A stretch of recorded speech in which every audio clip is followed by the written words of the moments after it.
లేకపోతే ఎవరైనా ఇచ్చేసి వచ్చేసి ఆ వస్తువు అక్కడికి చేరడమే ఇంపార్టెంట్ అనుకున్నప్పుడు కుదిరితే మీరు వెళ్తారు, కుదరకపోతే వేరే వాళ్ళకి ఇచ్చేసి పంపించేస్తారు. అక్కడ పాయింట్ ఏంటంటే ఆ వస్తువు అక్కడికి చేరితే అయిపోద్ది మనకి. అది ఎవరు తీసుకెళ్ళినా పర్లేదు, సో కాబట్టి ఇచ్చేసి వచ్చేస్తారు. కానీ కొన్ని ఉంటాయి మనమే ఇవ్వాలి, వేరే వాళ్ళు ఇస్తే కుదరదు. కొన్ని ప్రత్యేక పరిస్థితులు ఉంటాయి, మనమే తీసుకెళ్ళాలి. కొన్ని ప్రత్యేక పరిస్థితులు ఉంటాయి, మనమే వెళ్ళి రావాలి. అలాంటి సిచ్యువేషన్స్ వచ్చినప్పుడు మనమే వెళతాం, వేరే వాళ్ళని పంపించాం. అర్థమైందా? నీ పెళ్ళికి నువ్వే వెళ్ళాలి, పక్కోడు వెళ్తే బాగుంది, అవునా కదా? సో అలాగా మనం చెయ్యాల్సింది ఏదైతుందో మనమే చెయ్యాలి. నీ ఎగ్జామ్ ఉంది, నువ్వే రాయాలి. నేను వెళ్ళి రాస్తానంటే కుదరదు కదా, కుదరదు. నీ ఎగ్జామ్ ఎవరు రాయాలి? నువ్వే రాయాలి. నేను రాయడానికి కుదరదు. నేను రాస్తానన్నా వాళ్ళు లోపలికి రానివ్వరు, ఎందుకంటే హాల్ టికెట్ మీద నీదే ఉంటుంది ఫోటో. కాబట్టి నువ్వే వెళ్ళి ఎగ్జామ్ రాయాలి. నువ్వు తప్ప వేరొకరు చేయలేనిది అన్నమాట. ఈ భూమి మీద చాలా పనులు మనం కాకపోతే ఇంకొకరు చేస్తుంటారు.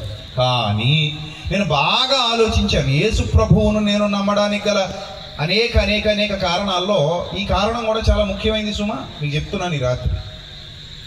నేను పుట్టినప్పటి నుండి క్రీస్తునందు విశ్వాసం ఉంచిన వాడిని కాను. మీకు తెలుసు, నేను ఇతర విశ్వాసాలలో నుండి రక్షింపబడిన కుటుంబం మాది. ఆ అన్య విశ్వాసాలలో నుండి రక్షింపబడినటువంటి మా కుటుంబంలో, మా జీవితాలలో అసలు యేసు ప్రభువు గురించి ఎందుకు, యేసు ప్రభువుని ఎలా తెలుసుకోవాలి, యేసు ప్రభువునే ఎందుకు తెలుసుకోవాలి, ఆయన మాత్రమే ఎందుకు, ఇలాంటి ప్రశ్నలు చాలాసార్లు ఉత్పన్నమయ్యాయి మాకు. ముఖ్యంగా నాకు ఒక పాజిటివ్ కార్నర్ అయితే ఉండేది ప్రభువు మీద, కానీ అంత విశ్వాసం కానీ అంత బలమైన నమ్మిక కానీ నాకు ఎప్పుడు లేదు. కానీ నేను ఆలోచించడం మొదలుపెట్టినప్పుడు, యేసు ప్రభువును గూర్చి ఆలోచించడం మొదలుపెట్టినప్పుడు, యేసు ప్రభు యొక్క గొప్పతనాన్ని గూర్చి ఆలోచించడం మొదలుపెట్టినప్పుడు, అసలు ఆయన వచ్చాడంటారు, పరలోకం నుంచి భూలోకానికి వచ్చాడు, పరలోకం నుంచి భూలోకానికి వచ్చాడు, చాలా గొప్పగా చెప్తారు కదా. అసలు ఆయన మాత్రమే రావాల్సినంత అవసరత ఉంది, ఎవరినైనా పంపించొచ్చుగా అనే పాయింట్ వచ్చినప్పుడు అప్పుడు ఆలోచించడం మొదలు పెడితే చాలామంది యేసు ప్రభు ఎందుకు వచ్చాడు, కొంతమంది సహోదరులను అడిగాం అనుకోండి, మతం మార్చడానికి వచ్చాడు అంటారు. మీరు బాగా అర్థం చేసుకోండి, యేసు ప్రభు బ్రతుకున్నప్పుడే ఎవరినే మతం మార్చలేదు. అనగా బ్రతుకున్నప్పుడు అంటే భూమి మీద శరీరధారిగా జీవించినప్పుడు. ఆయన ఉద్దేశం మతాలు మార్చడం కాదు. అందుకే చూడండి, బైబిల్ గ్రంథంలో మీరు ఎక్కడైనా చూడండి, ఒక శాంపిల్కి ఒక వచనం చూపిస్తాను. మత్తయి సువార్త, అందరూ తీయండి బైబిల్. మత్తయి సువార్త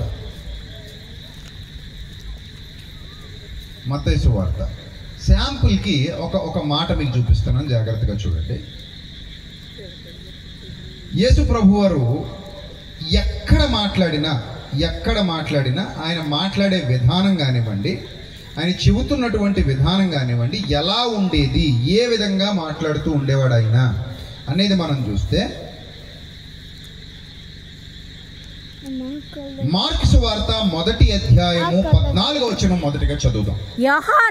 మార్కు సువార్త 1వ అధ్యాయము 14వ వచనాన్ని జాగ్రత్తగా చదవాలి. యోహాను చెరపట్టబడిన తరువాత యేసు కాలము సంపూర్ణమై ఉన్నది, దేవుని రాజ్యము సమీపించి ఉన్నది, మారు మనసు పొంది సువార్త నమ్మండని చెప్పుచు దేవుని సువార్త ప్రకటిస్తూ గలిలయకు వచ్చెను అని వ్రాయబడింది. ఏం చెబుతున్నాడట? కాలం సంపూర్ణమైంది, దేవుని రాజ్యం సమీపించింది, కాబట్టి మారు మనసు పొంది సువార్త నమ్మండి అని చెప్తున్నారట. ఆయన ఏం పొందమంటున్నారు? మారు మనసు. ఇంతకీ మారు మనసు అంటే ఏంటి? మారు మనసు చాలా మందికి అర్థం కాని పాయింట్ ఒకటి చెప్తాను. మారు మనసు అంటే తాగుడు మానేయడం అనుకుంటారు కొంతమంది. అందుకే సాక్ష్యాలు కూడా ఏం చెప్తారంటే, నేను ఇది వరకు తాగేవాడినండి, యేసు ప్రభుని నమ్ముకొని మారు మనసు పొందాక ఏం మానేశానంటాడు? తాగడం మానేశానంటాడు. ఇప్పుడు నేను ఒక ప్రశ్న అడుగుతాను. అన్య విశ్వాసాలకు చెందిన, ఇతర మతాలకు చెందిన వారిలో తాగుతూ మానేసిన వాళ్ళు లేరా? మీరు చెప్పండి, ఉంటారా ఉండరా? ఉన్నారండి. ఉంటారంటారా ఉండరంటారా? ఉంటారు. అసలు ఉండరా? ఉంటారండి. ఏమండి మీరు చెప్పండి, ఉంటారా ఉండరా? ఎందుకు ఉండరండి? బోలెడంత మంది ఉన్నారు, బోలెడంత మంది ఉన్నారు. వాళ్ళు తాగేవాళ్ళు. తర్వాత ఎందుకో డాక్టర్ గారు, అరే నాయన పోతావరో ఏంటో మానేయచ్చు, ఎప్పటికే సగం కిడ్నీలు తేడా కొట్టేసినాయి, ఇంకా తాగితే మొత్తాన్ని కొట్టేస్తాయని తెలిస్తే మానేయచ్చు. అరే నాయన లివర్ నాశనం అయిపోయేలాగా ఉంది, సగం అయిపోయింది, ఇంకా సగమే ఉంది, జాగ్రత్త మరంటే మానేయచ్చు. లేదా వాళ్ళ పిల్లల మీద ప్రేమ కలిగి, అరే నేను ఇలా తాగుతూ తిరుగుతుంటే నా పిల్లలు నాశనం అయిపోతారని చెప్పి మానేయచ్చు. భార్య పోరు భరించలేక, భార్య ఏడుపులు తట్టుకోలేక, రోజు ఏందండి మాకు ఈ దరిద్రం అనే రోజు భార్య అంటుంటే భార్య మీద ప్రేమ కొద్దీ కూడా ఏం చేయొచ్చు, మానేయచ్చు. అన్యుల్లో కూడా సిగరెట్లు మానేసిన వాళ్ళు ఉన్నారు, అన్యుల్లో కూడా మందు మానేసిన వాళ్ళు ఉన్నారు, అన్యుల్లో కూడా ప్యాకెట్ మానేసిన వాళ్ళు ఉన్నారు, అన్యుల్లో కూడా వ్యభిచారం మానేసిన వాళ్ళు ఉన్నారు. అంటే ఇది మానేస్తే అదే మారు మనస్సా? చెప్పండి. మానేస్తే అదే మారు మనసు అనుకుంటున్నారా? ఒక వ్యసనం మానేస్తే మారు మనసు వచ్చేసినట్టేనా? ఒక వ్యసనం మానేస్తే మారు మనసు వచ్చేసినట్టేనా? అలాగ అనుకుంటే స్త్రీలకు సాధారణంగా 90% మారు మనసు అక్కర్లేదేమో. మరి 90% స్త్రీలు అన్నాను. ఆ 10 మీకు ఎవరో తెలుస్తుంది. 10 పక్కన పెట్టాను ఆల్రెడీ. ఆ 10 పక్కన పెట్టింది ఎందుకంటే చెప్తాను. 90% స్త్రీలకి ఇదే లెక్క అయితే మారు మనస్సు అక్కర్లేదేమో. మరి ఎందుకంటే 90% స్త్రీలు మందు తాగరు, 90% స్త్రీలు సిగరెట్ కాల్చరు, 90% స్త్రీలు ప్యాకెట్ ఆడరు, 90% స్త్రీలు కోడి పందాలకి వెళ్ళరు. ఇంకేంటి, 90% స్త్రీలు కైనీలు, గుట్టకాలు, మటకాలు, పానపరాగులు తినరు, గంజాయిలు తాగరు. 90% స్త్రీలు ఇలాంటి వాటికి దూరంగా ఉంటారు. పాపం వీళ్ళ ఎక్కడ వేరే కొంటే లిప్స్టిక్లు, ఐ చేపులు,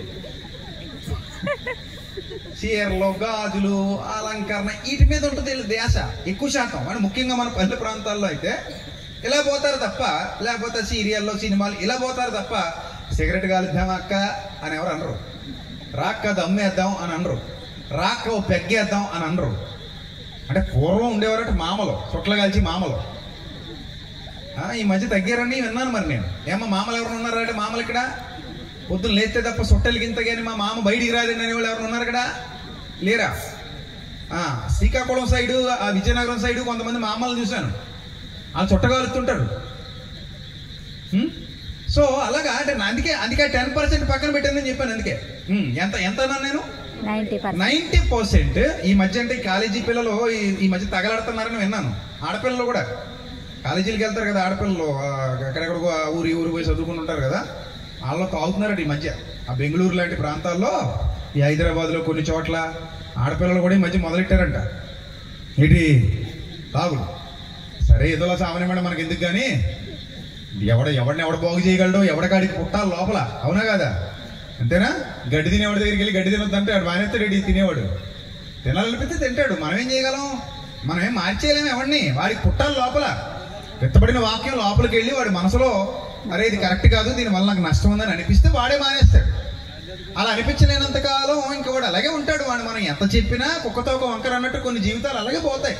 వినేటప్పుడు బాగానే వింటాడు. ఇక్కడ కూడా నాకు తెలిసి తాగేటోళ్ళు ఉంటారు, ఉండకుండా ఉండరు, కానీ ఎవడెవడు ఉంటాడు ఇక్కడ. ఆడు తాగుతానే ఉంటాడు. మనం ఎంతసేపు చెప్పినా కానీ ఇక్కడికి వచ్చి భక్తుల్లో దొంగ నాటకం ఆడతాడు, మళ్ళీ బయటికి వెళ్ళిపోయి మామూలు బాటిల్ ఓపెన్ చేస్తాడు. ఇంక వాడు అంతే, ఆ జీవితం అంతే. ఇంక మనం ఏదో చెప్పినా ఆడు ఇప్పుడు రాత్రి అయ్యి బాబు పలానా ప్రసాద్ రెడ్డి గారు వచ్చాడండి బాబు తాగొద్దు అన్నాడని మానేసాడని అంత సినిమా లేదు ఇక్కడ, నాకు తెలుసు. నువ్వు మానేస్తావని నేను అనుకోను, ఏదో నేను చెప్పేస్తే నేను మానిపించేస్తానన్న శక్తి నాకు లేదు. దేవుని వాక్యం హృదయంలోకి వెళితే ఆయన ఏమైనా చేయాలేమో కానీ నిన్ను మానవ మాతృలో మేమేం చేయగలం? నేను ఏం చేయలేను, ఆయన ఏం చేయలేడు, ఆయన ఏం చేయలేడు, ఈయన ఎవడేం చేయలేరు. ఎవరు చేయాలి? చేస్తే ఆయనే చేయాలి. ఏమైనా చేస్తే ఆయన చూసుకుంటాడు. తర్వాత అది మీరు ఆయన పడుదురు కానీ మాకెందుకు? సరే, ఇక్కడ పాయింట్ ఏంటంటే మానేస్తేనే మారు మనస్సా అనే ప్రశ్న వచ్చింది ఇప్పుడు మనకి.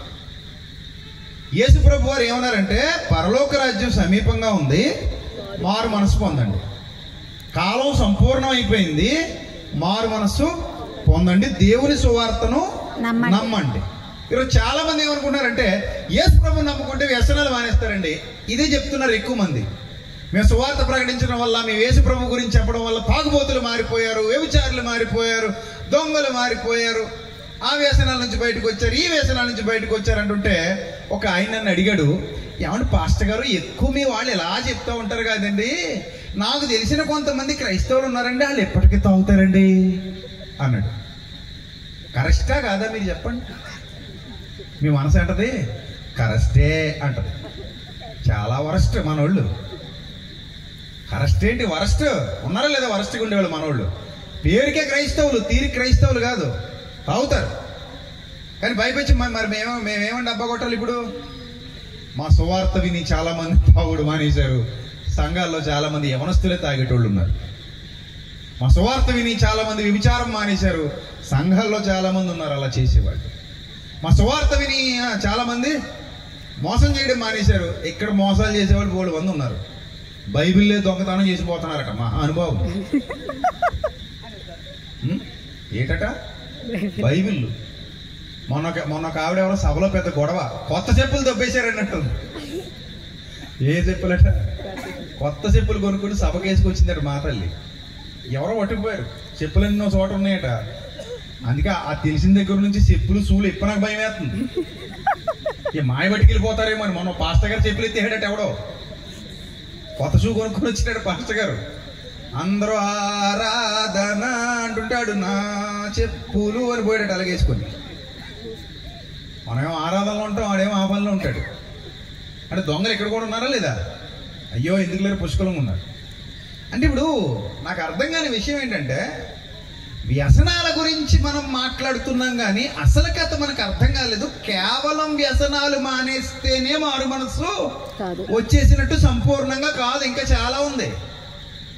మనం 1% పట్టుకుని 99% డిసైడ్ చేసేస్తున్నాం. ఆ వ్యసనాలు అనేవి 1% మాత్రమే. ఇంకా 99% కనిపించని అగాధం ఉంది మానవ హృదయంలో.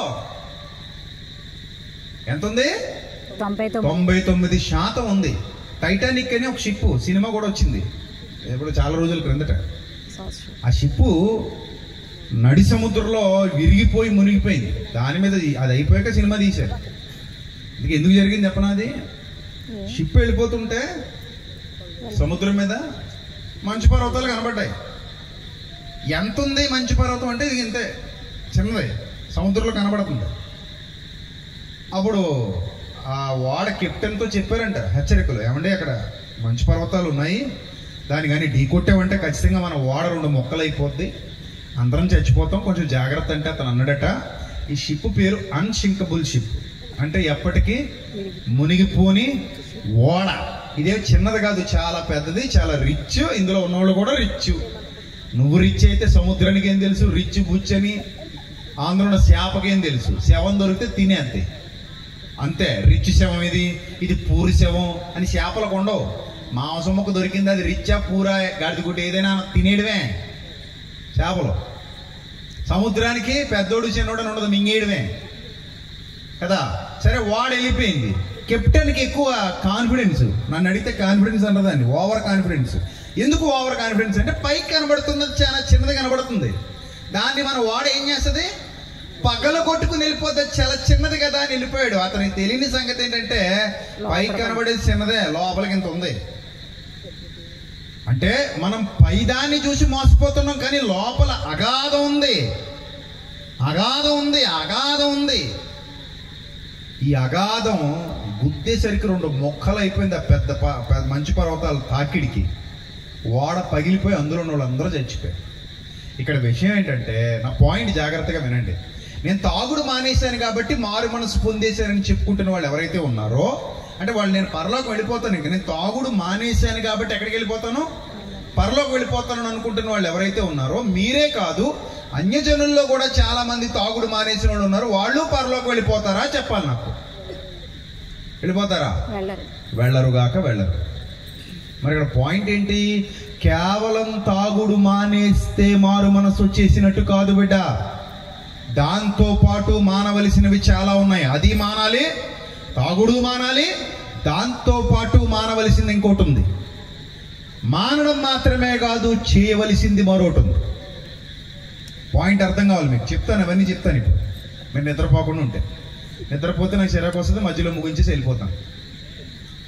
నేను మీకు విషయం చెప్పనా, నాకు కొంచెం అదో టైప్ తిక్క. ఎవరైనా సరిగ్గా వింటున్నారనుకోండి, ఎంతసేపు అయినా వాకింగ్ చెప్తాను. ఎవరైనా వినట్లేదన్నా మనసుకి అనిపించింది అనుకోండి, ఇక్కడ నేను ముత్యాలు చల్లడం మంచిది కాదనుకుని నా బైబిల్ బుక్కు సర్దుకొని ఇంటికి వెళ్ళిపోతాను ఆమెననేసి. అది నాకున్న మెంటాలిటీ. ఒకసారి ఒక పెళ్ళికి ఇలాగే పిలిచారు, వెళ్ళాను. చక్కగా వాకింగ్ చెప్దామని కూర్చునేసరికి 2-3 సార్లు చెప్పానమ్మా కొంచెం ఓపికగా ఉండండి, మౌనంగా ఉండండి, వాక్యం విందాం అన్నాను.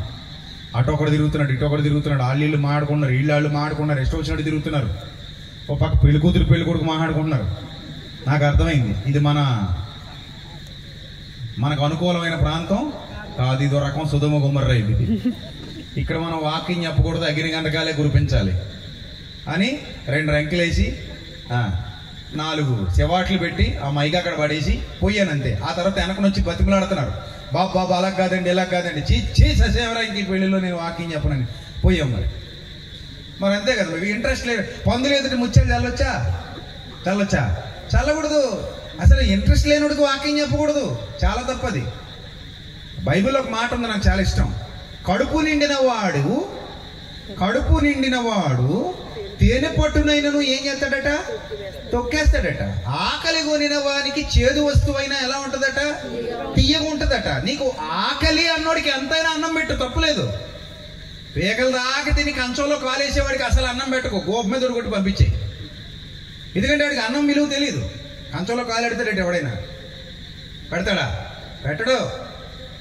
నిజంగా ఆకలి ఉన్నవాడు అన్నాన్ని ప్రేమగా తింటాడు. అలాగే విలువ తెలిసిన వాడు వాక్యాన్ని చాలా శ్రద్ధగా వింటాడు. మళ్ళీ దొరకదేమో జాగ్రత్తగా వినాలి. ఏమో దేవుడు ఏం మాట్లాడబోతున్నాడు తన సేవకుడి ద్వారా, దేవుడు ఏం నేర్పించబోతున్నాడు తన సేవకుడి ద్వారా, దేవుడు ఏం చెప్పనే ఉన్నాడో తన సేవకుడి ద్వారా అని భయం కలిగి భక్తి కలిగి ఎవడు దేవుని మాట వణుకుచూ వింటాడో వాడు ఆశీర్వదింపబడతాడు, దీవించబడతాడు.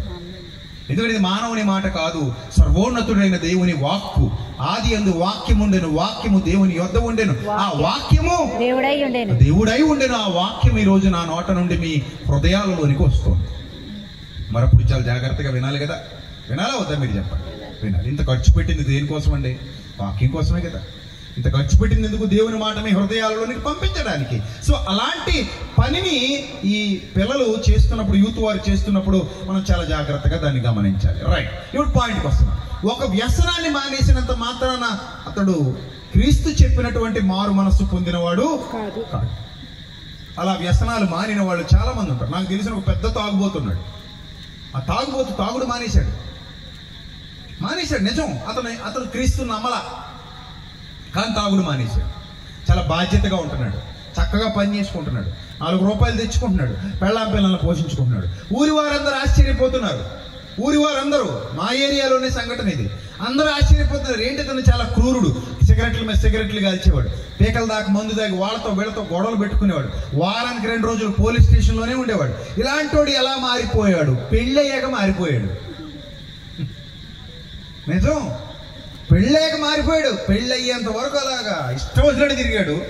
మొత్తం మీద ఏదో పెళ్లి చేశారు, ఆవిడ ఏ మందు మాకెట్టిందో తెలీదు, లేకపోతే ప్రేమతో మార్చుకుందో తెలీదు, లేకపోతే ఈయనకి ఆమె మీద ప్రేమ పుట్టి ఆమెను బాధ పెట్టడం ఇష్టం లేక పిల్లలు పుట్టిన తర్వాత బాధ్యతాయుతంగా ఉండాలని పిల్లల మీద ప్రేమతో మరి మారిపోయాడో తెలీదు.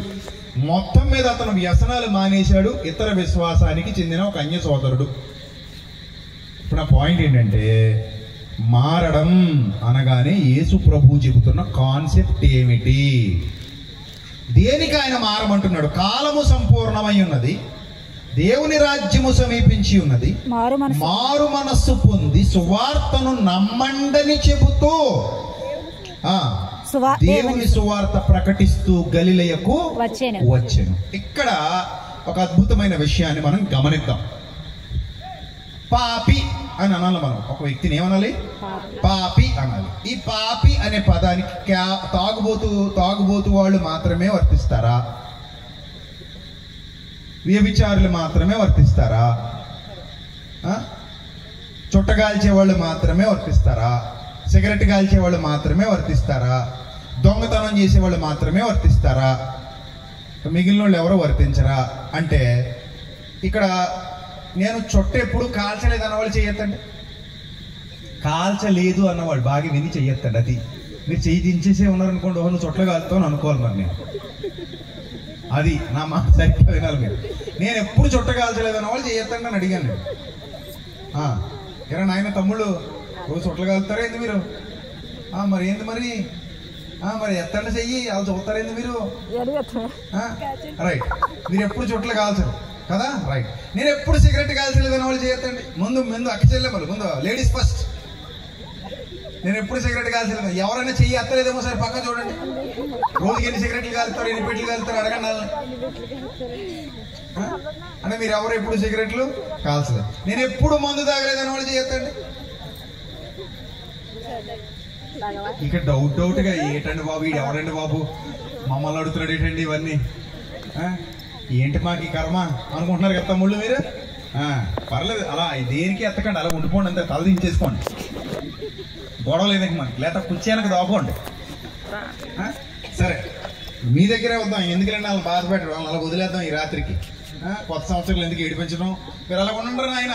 తర్వాత దేవుడికి లెక్క చెప్పుకుంది కానీ ఒకవేళ ఆ బ్యాచ్ ఎవడైనా ఉంటే కనుక. రైట్, ఇప్పుడు మూడు ప్రశ్నలు అడిగాను. 3 ప్రశ్నలకు కూడా మీరు అందరూ 100% ఏమైపోయారు చెప్పండి? ఏమైపోయారు? పాస్ అయిపోయారు, అంతేనా? ఎవరైనా ఫెయిల్ అయిన ఉన్నారా? మీకు కనబడరా? నాకు కనబడలేదు. మరి అందరి చేతులు ఎత్తినట్టే కనబడ్డారు నాకు. మీకు ఎవరన్నా ఫెయిల్ అయినట్టు కనబడ్డారమ్మా? అమ్మా చెల్లెమ్మా, ఎవరన్నా ఫెయిల్ అయినట్టు కనబడ్డారా ఎక్కడైనా? లేదు కదా, అందరూ పాస్. 100% ఈ పక్కన అక్క చెల్లెమ్మ అందరూ ఏమైపోయారు? పాస్ అయిపోయారు. సరే, ఇప్పుడు ఇంకొక చివరి ప్రశ్న అడిగేస్తాను. చుట్ట అడిగాను, సిగరెట్ అడిగాను, ఇంకోటి ఏం అడిగాను? మందు అడిగాను. ఇంకొక ప్రశ్న అడిగేస్తాను. నేను పాపిని కాదు అన్న వాళ్ళు చేయత్తాలి ఇప్పుడు.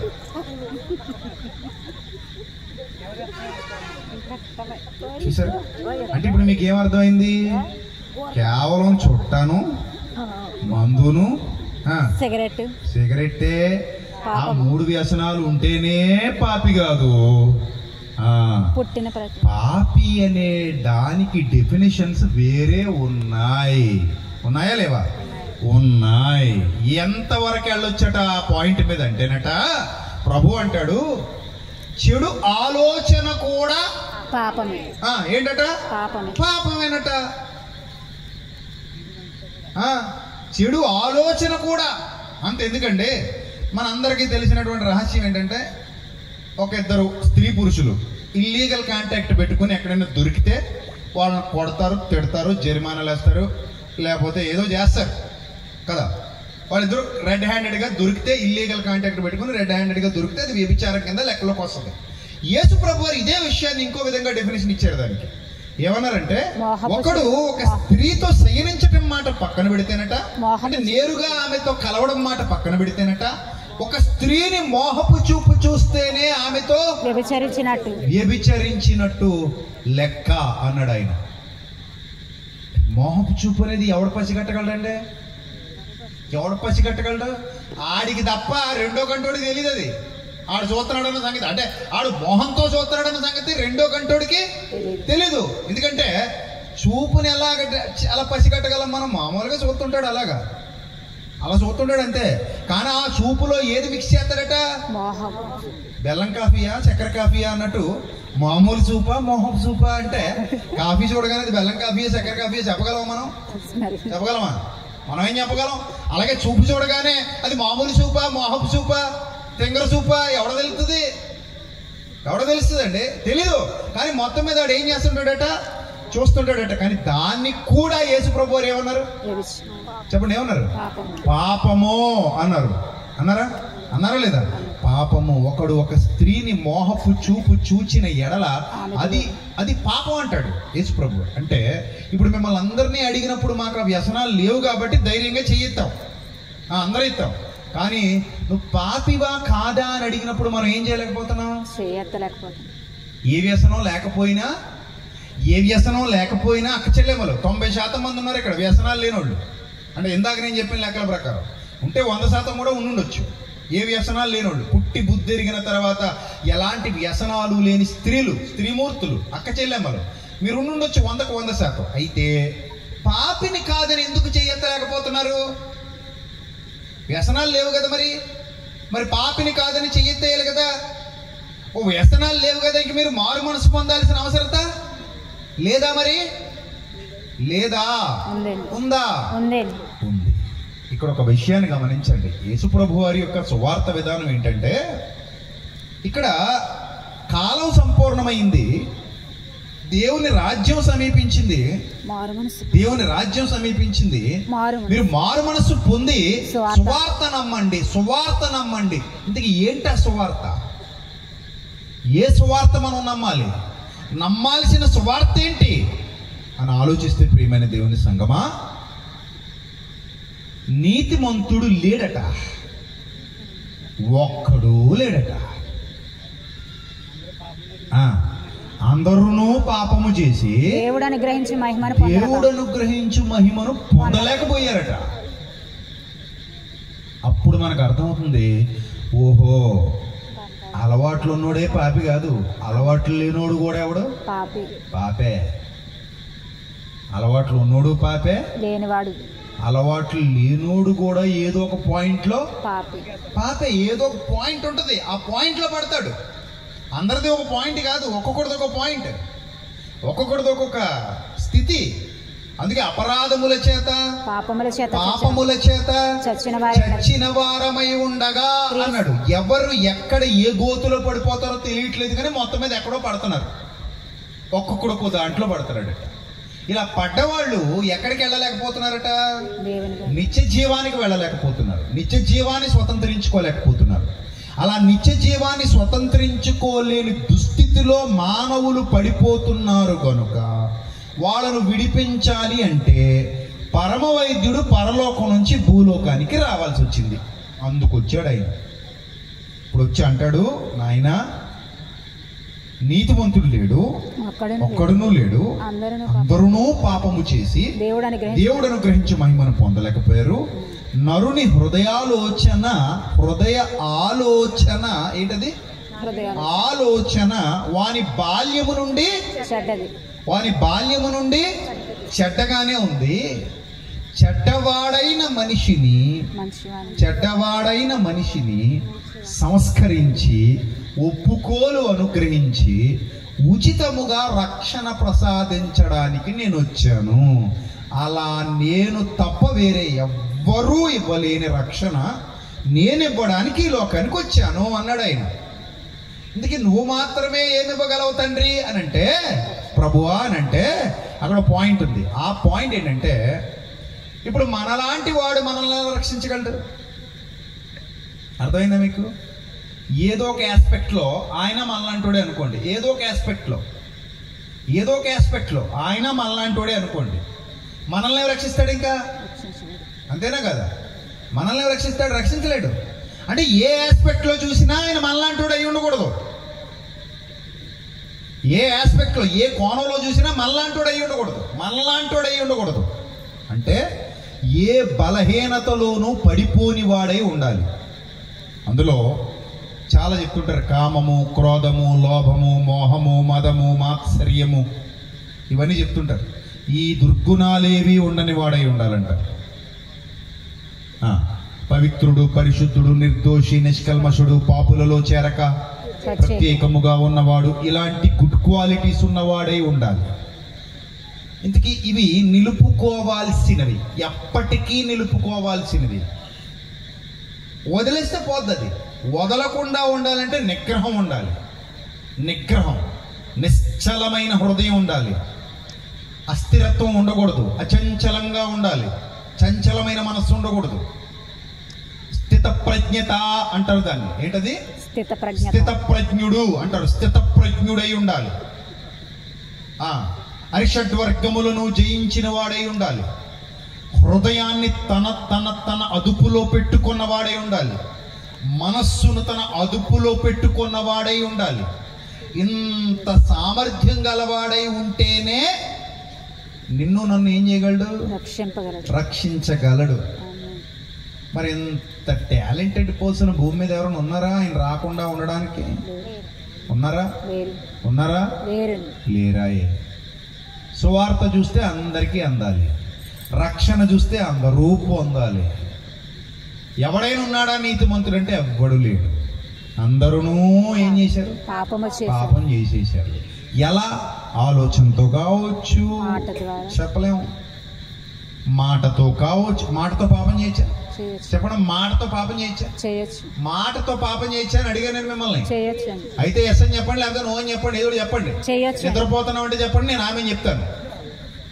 మిమ్మల్ని ఇబ్బంది పెట్టను, అలాగే నన్ను ఇబ్బంది పెట్టకండి. మాటతో పాపం చేయొచ్చా? చేయకూడదు? కుదురుతుందా? కుదరదా? అయ్యో బంగారులా కుదురుతుంది. అందుకే అన్నాడు, నోటిని కాచుకో బిడ్డ అన్నాడు. ఏంటట? నోటిని కాచుకో. ఇదే పెద్ద పెంట చేసేది మామూలుగా ఉండదు. మంట ఇక్కడ నుంచే పుడుద్ది, పెంట ఇక్కడే ఉంటది, అన్ని ఇక్కడ నుంచే. అందుకే నాలుక చిన్నదే గాని ఆ ప్రకృతి చక్రానికి పెడద్దట చిచ్చది. నాలుక చిన్నదే, ప్రకృతి చక్రానికి ఏం పెడద్దట? చిచ్చు పెడద్దట. ఒళ్ళు హోనం చేయించేయగలదు చిన్న నాలుక. ఒళ్ళు ఏం చేయగలదు? హోనం చేయించేయగలదు. చిన్న నాలుక కొంపలు తగలెట్టేద్ది. చిన్న నాలుక కుటుంబాలను ఎడగొట్టేస్తుంది. చిన్న నాలుక భార్యాభర్తల మధ్య నిప్పెట్టేస్తుంది. చిన్న నాలుక అన్నదమ్ముల మధ్య చిచ్చు పెట్టేస్తుంది. చిన్న నాలుక సంఘాలు విడగొట్టేస్తుంది. చిన్న నాలుక బంధాలు తెగొట్టేస్తుంది. బంధుత్వాలు తెగొట్టేస్తుంది. అనుబంధాలు నాశనం చేసేస్తుంది. అంత చిన్నది మాట. ఏం లేదు, చిన్న మాటే తోట. తోటా కంటే బలమైనది ఈ మాట. అందుకే మాటతో కూడా ఏం చేయొచ్చు? తప్పు చేయొచ్చు, పాపం చేయొచ్చు. కాబట్టి మాట జాగ్రత్త అన్నాడు. మన పెద్దలు కూడా చెప్తారు, కాలు జారినా ఏం చేయొచ్చట? తీసేసుకోవచ్చట. కానీ ఏం జారితే తీసుకోలేమట? నోరు జారితే తీసుకోలేమట. అందుకే ఒక సూక్తి ఉంది పాతకాలంలో ఉన్న. ఒక సూక్తి ఏంటంటే, మాట నోటిలో ఉన్న మాట మన నోటిలో ఉంటే దానికి మనం రాజు. నీ నోటిలో ఉన్న మాటకు రాజువు నువ్వు, నోరు దాటిన మాటకు బానిసవు నువ్వు అన్నారు పెద్దలు. ఎంత గొప్ప మాట అది, అవునా కదా? నోటిలో ఉన్న మాటకు రాజువు నువ్వు, ఏళ్తున్నావు దాన్ని. నోరు దాటేసిన మాటకు బానిసవు నువ్వు, అది నిన్ను ఏళ్తుంది. అందుకే భద్రం సుమి. ఏది భద్రం? నాలుక భద్రం సుమి, పెదవులు భద్రం సుమి. నీ పెదవులకు కాపు పెట్టుకో అన్నాడు. అందుకే చాలా జాగ్రత్తగా ఉండాలి పెదాల దగ్గర. ఎలా ఏం చేసేస్తే కూడా తెలియదు. అంటే మాటతో కూడా ఏం చేసేయచ్చు? అంటే ఇప్పుడు మందు మానేసి బూతులు తిట్టేవాడు మారు మనసు పొందినట్ట పొందలేనట్ట? చెప్పండి. మందు మానేసాడు కానీ బూతులు మానలా. మాటకో బూతు, మాట వెనకో బూతు, మాట ముందో బూతు. బూతు లేకుండా బొవ్వ దిగదు వీడికి. బూతు ఉంటేనే బొవ్వ తిన్నట్టు ఉంటుంది. మరి వీడు ఏమైనట్టు? మారు మనసు పొందినట్ట పొందలేనట్ట? చెప్పండి అమ్మా, ఏమైనట్టు? పొందలేనట్టే కదా. అంటే మారు మనసు కావాలా వద్దా? కావాలి. అందుకే పాపానికి డెఫినేషన్ ఇవ్వాలంటే యేసుప్రభు ఒక్కడే ఇవ్వాలి, మన వల్ల కాదు అది. ఎవడు పాపి కాదు మనం చెప్పలేము. మనం అందరూ ఒక బళ్ళు చదువుకున్న వాళ్ళమే. కాకపోతే ఒక్కొక్కళ్ళది ఒక గ్రూపు. అందరూ కాలేజీకి వెళ్తారట. కాలేజీకి వెళ్తారని అనగానే మనం ఏమంటాం? చెప్పమ్మా, ఏమంటాం? ఏ గ్రూపు అంటాం. అంటావా? అలాగే ఇక్కడ కూడా పాపులమే, కానీ ఏ గ్రూపు బిడ్డ? ఏ గ్రూపు పాపి నువ్వు అంటే, అబ్బో ఆ కాలేజీలో అయినా కొన్ని గ్రూపులే ఉంటాయేమో కానీ ఎక్కడ గ్రూపులకి కొదువ లేదండి. మీ ఇష్టం. ఇంకా ఎన్ని గ్రూపులు ఉన్నాయో, రకరకాల గ్రూపులు. ఇంక ఉండే కొద్ది కొత్త కోర్సులు వస్తున్నాయి. అయ్యో, ఈ ప్రపంచంలో కోర్సులు కొదువు లేదు. కొత్త కోర్సులు వస్తూనే ఉన్నాయి. కొత్త కోర్సులు పుడుతూనే ఉన్నాయి. చదివేవాళ్ళు చదివేస్తున్నారు, తెగ చదివేస్తున్నారు అనుకోండి. పీజీల మీద పీజీలు చేస్తున్నారు ఆ డిగ్రీలు. ఈ మధ్య మళ్ళీ ఏదో డిక్మల్ డైలాగ్, మినిమం డిగ్రీస్ చేసి ఉండాలట. అయ్యో చెత్త అర్థం కావడానికి. ఆ చెత్త అర్థం కావడానికి ఏంటట? మినిమం డిగ్రీ చేస్తే తప్ప చెత్త అర్థం అవుదట ఈ పనికిమాలోడికి. అదో పనికిమాల డైలాగ్. మళ్ళీ ఏంటి పనికిమాల విషయాలన్నీ డబల్ మీనింగ్ డైలాగులు అవన్నీ ఫేస్బుక్లో పోస్ట్ చేసి, ఈ దరిద్రం నీకు అర్థం కావాలంటే మినిమం డిగ్రీ చేసి ఉండాలి భయ్యా. అందుకే నువ్వు డిగ్రీలు చేసింది దరిద్రుడే. అందుకే డిగ్రీలు చేసేది. ఇలాంటి పనికిమాల విషయాలుగా డిగ్రీలు చేసేది. అమ్మ బాబులు ఎందుకు పంపిస్తారు స్కూల్కి? బుద్ధిగా చదువుకొని మంచిగా ప్రయోజకుడు అవుతారని పంపిస్తారు. వీళ్ళు ఇలాంటి డిగ్రీలు అంట. అయ్యేం డిగ్రీలు మరి నాకు అర్థం కావట్లేదు. కొత్త డిగ్రీలు ఇలా ఉన్నాయి. రోజుకు కొత్త కోర్సు వస్తానే ఉంది. ఇంకా వస్తానే ఉంటాయి. ఇంకా అంతే. సో దీన్ని బట్టి మనకి ఏమర్థమైంది? నీతిమంతుడు లేడు, ఒక్కడు లేడు. మాట దగ్గర కావచ్చు, ఆలోచన దగ్గర కావచ్చు, చూపు దగ్గర కావచ్చు, ఎక్కడైనా డిగ్రీ తీసేసుకోవచ్చు, సర్టిఫికేట్ తీసుకోవడానికి కేవలం ఇవి మాత్రమే ప్రాథమిక అంశాలు కావు అన్న విషయం మనకు అర్థమైపోయింది. ఇప్పుడు పాయింట్, యేసు ప్రభు వారు మాత్రమే ఈ లోకానికి వచ్చి ఎలా రావాలనుకుంటున్నారు? ఎలా ఆ టాస్క్ ఎంత కష్టమైన టాస్క్ అంటే నువ్వు నేను ఎలాంటి ఆకారంలో అయితే బ్రతుకుతున్నామో యేసు ప్రభు వారు కూడా అలాంటి ఆకారంలోకి రావాలి. ఎలా రావాలంటే రిక్తుడుగా రావాలి, మహిమ వదిలేసి రావాలి, మహిమను విడిచి రావాలి, రిక్తుడుగా రావాలి, నీలా నాలా సామాన్య జీవితాన్ని గడపాలి, పాపంతో ప్రతిక్షణం పోరాడాలి, స్థిత ప్రజ్ఞతతో నిలబడాలి, చివరి వరకు మచ్చ లేకుండా, చివరి వరకు తప్పిపోకుండా, చివరి వరకు 1% కూడా ఫెయిల్ అవ్వకుండా ఇక్కడ పోరాడి గెలవాలి. ఆ గెలుపు కోసం పరలోకం నుండి భూలోకానికి వచ్చాడు ఆయన. గెలిచాడా ఓడిపోయాడా? చెప్పండి, గెలిచాడా ఓడిపోయాడా? అసలు గెలుపు ఓటములు ఎప్పుడుంటాయి? పోటీ ఉన్నప్పుడు ఉంటాయి. పోటీ లేకపోతే గెలుపుకి ఓటమికి అర్థం ఉందా? అర్థం లేదు. గెలుపు ఓటమి అన్న ప్రస్తావన తీసుకురావాలంటే ఖచ్చితంగా అక్కడ ఏముండాలి? పరీక్ష ఉండాలి, లేకపోతే పోటీ ఉండాలి. పరీక్ష లేని చోట గెలుపు ఓటము అన్న పదాలకి అసలు అర్థమే లేదు, వాటి ప్రస్తావనే లేదు. పరీక్ష ఉన్న చోట గెలుపు ఓటమి. యేసు ప్రభుకి ఏ పరీక్ష ఉంది? యేసు ప్రభుకి ఏ పరీక్ష ఉంది? ఈ లోక రాజ్యములన్నిటినీ దుష్టుడు 1 నిమిషంలో ఆయనకు చూపాడట. ఎందుకు చూపాడంటారు? చూపి అంటున్నాడట. లోకసువార్త 4వ అధ్యాయంలో ఉంది ఈ సందర్భం. ఈ లోక రాజ్యములన్నిటినీ వాటి మహిమను ఆయనకు చూపి అంటున్నాడట, యేసు నీవు నాకు మొక్కితే ఇదంతయు నీదగును. అంటే నేత్రాశ. ఏ ఆశ? నేత్రాశ. యేసు ప్రభుకు ఇప్పుడు నేత్రాలు ఉన్నాయా లేవా? నేత్రాలు ఎందుకు లేవండి? దేహాన్ని ధరించుకున్నప్పుడు నేత్రాలు ఎందుకుండా ఉన్నాయి. ఇప్పుడు ఈ నేత్రాలలో ఏం పుట్టించాలి? వాడు నేత్రాశ పుట్టించాలి. నేత్రాశ పుడితే యేసు ప్రభు ఏమవుతారు? పాప అవుతారు. పాప అయితే ఆయన రక్తం పరిశుద్ధ రక్తం అవుతుందా? అవ్వదు. ఆయన పాప అయితే మన కోసం ప్రాణం ఇవ్వడానికి అర్హత కలిగి ఉంటారా? ఉండరు. అంటే యేసు ప్రభువును కూడా ఎలా చిత్రీకరించాలని అపవాది పరీక్ష పెట్టాడు? పాపిగా చిత్రీకరించాలని అపవాది పరీక్ష పెట్టాడు. కానీ మన ప్రభువు మన కోసం నేత్రాశను జయించారు. పాయింట్ అర్థం చేసుకోండి. ఎవరి కోసం జయించారు? ఆయన మన కోసం నేత్రాశను జయించారు. ఎందుకంటే నీ కొరకు నా కొరకు ఆయన ప్రాణం ఇవ్వడానికి వచ్చాడు ఈ లోకానికి. ఆయన పుట్టింది నీ కొరకు నా కొరకు మరణించడానికి. పాయింట్ నెంబర్ 2, ఆయన ఆకలిగా ఉన్నాడు. రాళ్ళు రొట్టెలుగా చేసుకు తినమని చెప్తున్నాడు అపవాది. రాళ్ళు రొట్టెలుగా చేసుకు తినమంటున్నాడు.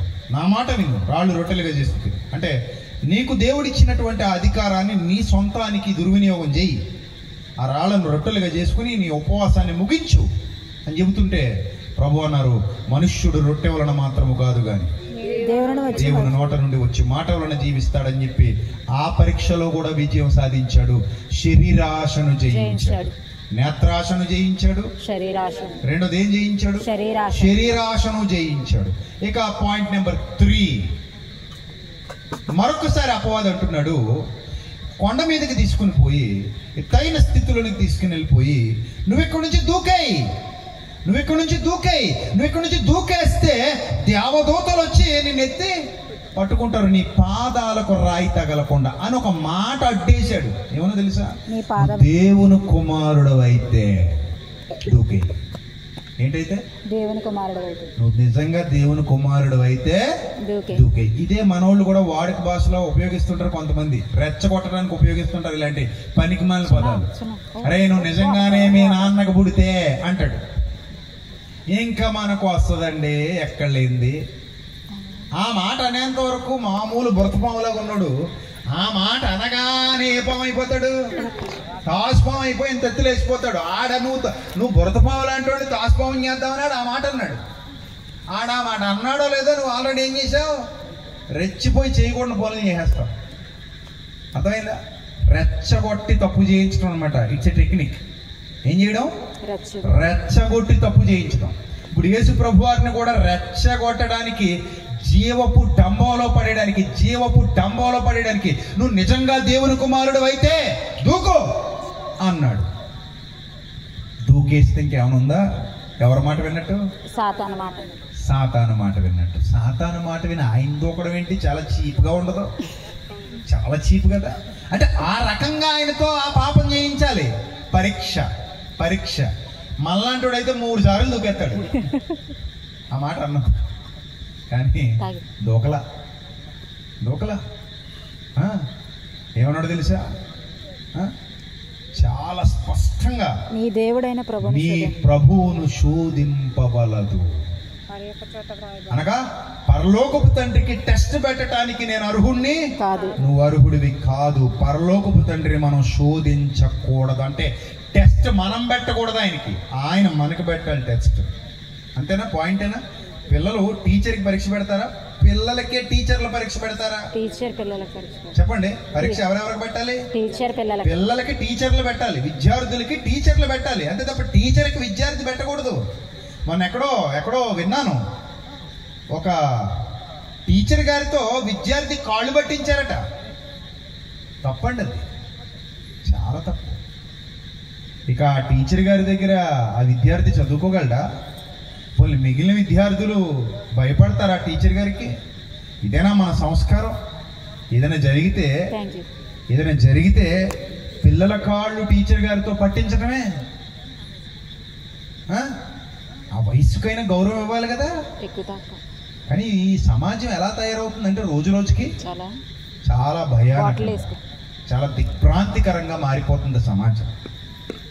కాబట్టి యేసు ప్రభు వారు అది జయించి బయటకు వచ్చారు. ఈ విధంగా ఆయన అపవాదిని జయించి గెలిచి నిలిచిన మహనీయుడు కనుక మనందరి కొరకు ఆయన తన పవిత్ర రక్తాన్ని ధారపోసి, నా ద్వారా తప్ప ఎవడు తండ్రి వద్దకు వెళ్ళలేడు, నేనే మార్గము, నేనే సత్యము, నేనే జీవము, నేను లోకమునకు వెలుగై ఉన్నాను. ఇంతకీ వెలుగంటే ఎక్కడ వెలుగది? ఇంతకీ పాపం అని ఇందాక నుంచి అనుకున్నాం కదా. పాపం అనేది ఎక్కడ ఉంటుందట చూడండి. రోమాపత్రిక 1వ అధ్యాయం ముగించుకుందాం. రోమాపత్రిక 1వ అధ్యాయము 22. రోమాపత్రిక 1వ అధ్యాయము 22. వారి అవివేక హృదయము అంధకారమయమాయెను, తాము జ్ఞానమని చెప్పవచ్చు. అంధకారం ఎక్కడుందట? చీకటి ఎక్కడుందట? హృదయములో. అవివేకంతో కూడిన హృదయంలో ఉందట. ఈ అవివేకంతో కూడిన హృదయంలో జ్ఞానపు వెలుగులు నింపటానికి యేసు ప్రభు ఈ లోకానికి వచ్చారు. తద్వారా నిన్ను నన్ను రక్షణలోకి నడిపించడానికి మారు మనసు పొందండి. అంటే పాపము నుండి విడుదల పొందండి. నువ్వు మారు మనసు పొందాలంటే మొత్తం మనసంతా మారిపోవాలి, కొత్త వ్యక్తిగా మారాలి. నిన్ను నువ్వే ప్రభువుకు సమర్పించుకోవాలి, నిన్ను నువ్వే ప్రభువుకు అప్పగించుకోవాలి. ఆ సువార్తను నమ్మాలి. ఏంటి సువార్త? యేసుక్రీస్తు ప్రభు యొక్క మరణం ద్వారా నిత్య జీవానికి నువ్వు వెళ్ళాలి. నిత్య జీవం ఉందా లేదా? ఎంతమంది నమ్ముతున్నారు? ఉందా? మరణం తర్వాత జీవితం ఉందని ఎంతమంది నమ్ముతున్నారు? మరణం తర్వాత జీవితం ఉందని ఎంతమంది నమ్ముతున్నారు? సంతోషం, చాలా మంది నమ్ముతున్నారు. ఒక రుజువు కూడా చెప్తాను మీకు. ఒక విత్తనం చనిపోతే